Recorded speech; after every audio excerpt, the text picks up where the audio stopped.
económica que atraviesa Argentina y cómo termina impactando en distintos sectores, en este caso en el sector de los trabajadores asalariados, ¿no? Lo que decíamos hoy, quizás alguien piense en un trabajo asalariado y podemos hablar de que sería una garantía o una seguridad para vivir o transitar mejor el día a día. Lo cierto es que no, porque 1 de cada 6 asalariados pasa hambre y la inseguridad alimentaria afecta al 15% de los trabajadores en la República Argentina. Entendemos nosotros de aquellos que tienen condiciones de trabajo estables, en blanco y registradas. Imagínate lo que son Claro. trabajadores que no reúnen estas condiciones. Vamos a charlar a continuación con Yanina Tuñón. Ella es socióloga y autora del informe e investigadora del Observatorio de la UCA, la Universidad Católica Argentina. Yanina, bienvenida a Medios Rioja para Alta Data. Matías e Ivana te saludamos. Buen día.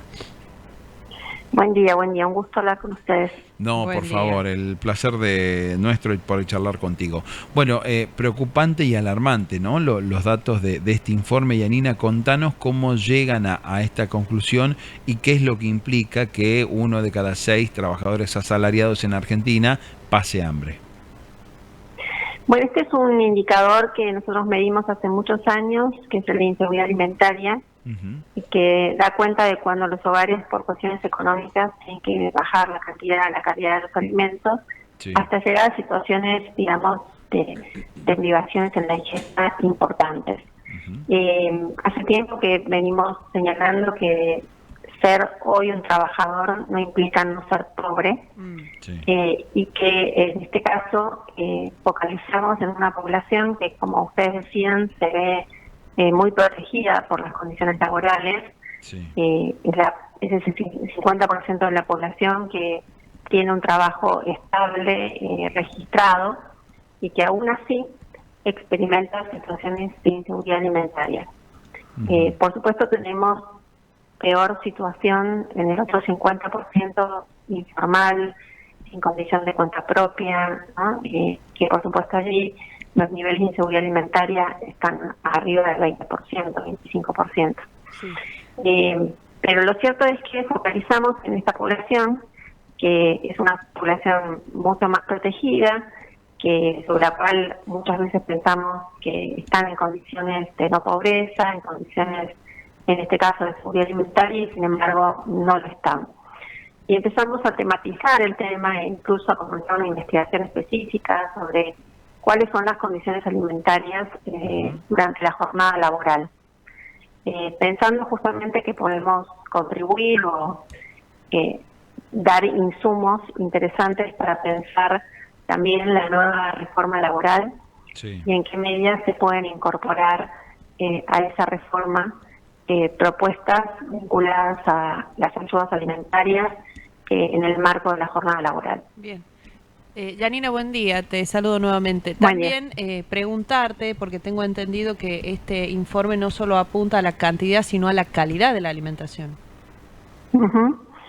Sí, justamente lo que observamos es que hay una merma de la cantidad, de la calidad. Los hogares han cambiado de marcas, peores marcas, han restringido la cantidad de las ingestas, sobre todo los adultos del hogar, muchas veces las mujeres antes que los hombres, para finalmente ser los niños del hogar. Y hay también una ingesta mucho menor de carnes, de la calidad de las carnes, y en ese sentido, no hay una priorización de lo que conocemos como los frescos, ¿no? Verduras, frutas, lácteos. Esta merma de la calidad, sin dudas, también impacta en los adultos productivos que salen a trabajar, y un poco en eso estamos focalizando en este momento, planteando que, bueno, que podría haber estrategias alimentarias en el espacio de lo laboral. Como hubo en algunos momentos, como existen en otros países del mundo, ¿no? Bien. Que existen, por ejemplo, los tickets alimentarios para la jornada laboral, y que, si bien nosotros en la Argentina no tuvimos muy buenas experiencias en los años 90, hoy tenemos la posibilidad de trabajar con la digitalización de estos medios y que podría tener beneficios no solamente para el trabajador, sino también ser una fuente de reactivación, por ejemplo, de los mercados en cada una de las jurisdicciones de la Argentina, ¿no? Ujú. ¿Se lee en este estudio cuáles serían los factores que hacen más vulnerable a un asalariado frente a esta inseguridad alimenticia? No sé, carga familiar, único sostén, trabajo inestable. Sí, claro. De hecho, los hogares más vulnerables son los que tienen niños. Allí se observa, digamos, una vulnerabilidad mucho mayor que en hogares que no tienen niños. No hay diferencias significativas según el género, básicamente porque es un indicador de hogar. Son los hogares los que reconocen estas privaciones, estas carencias. Y hay mayor vulnerabilidad en ciudades, en los grandes conurbanos, ¿no? En las áreas metropolitanas de las grandes ciudades como el Gran Buenos Aires, el Gran Tucumán, el Gran Rosario. Y en general siempre es un poco menor esa inseguridad alimentaria en las pequeñas ciudades del interior. Claro.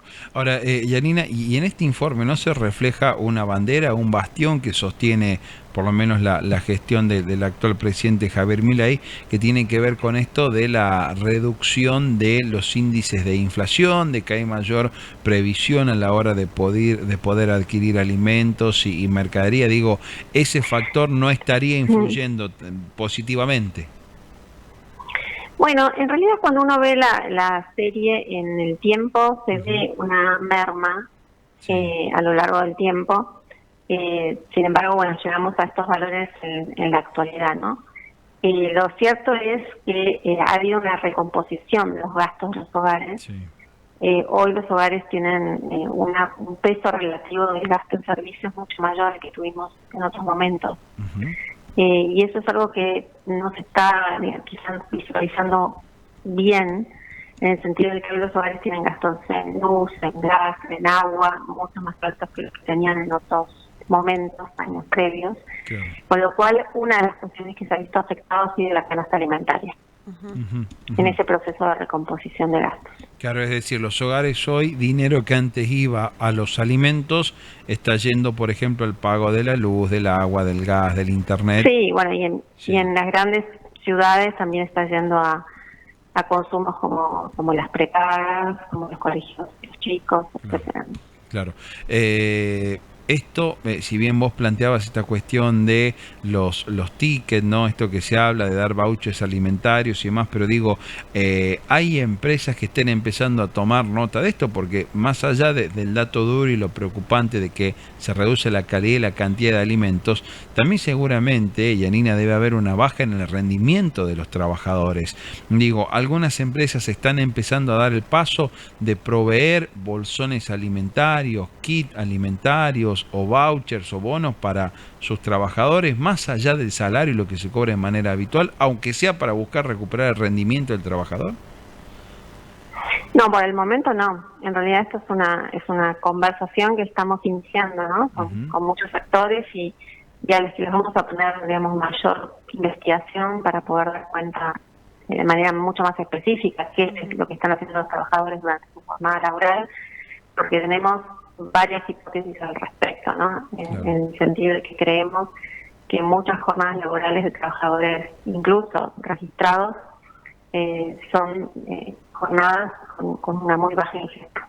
Sin duda. Recién mencionabas, Yanina, que una de los principales gastos o en lo que más se le va la plata al trabajador por ahí en esto del pago de los servicios, capaz que porque ha aumentado, capaz que sería el transporte también, ¿no? Transporte, una de las políticas del Estado en la implementación sería volver a subsidiar esto para que tenga un bajo costo, para que el trabajador destine ese dinero a los alimentos. Ese podría ser una medida, digamos, a largo plazo también.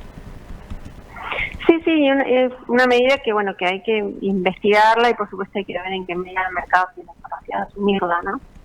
Perfecto. Sin duda. Bueno. Yanina, gracias por estos minutos. Fuiste muy amable con nosotros.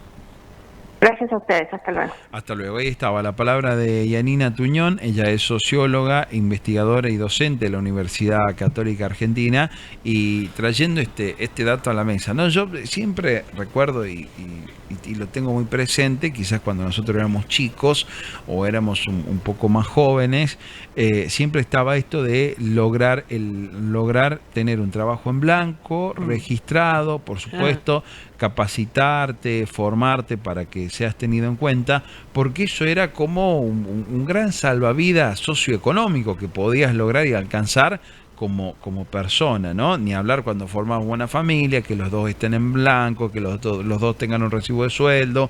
Eso te garantizaba y te cubría un montón de situaciones en Argentina, en la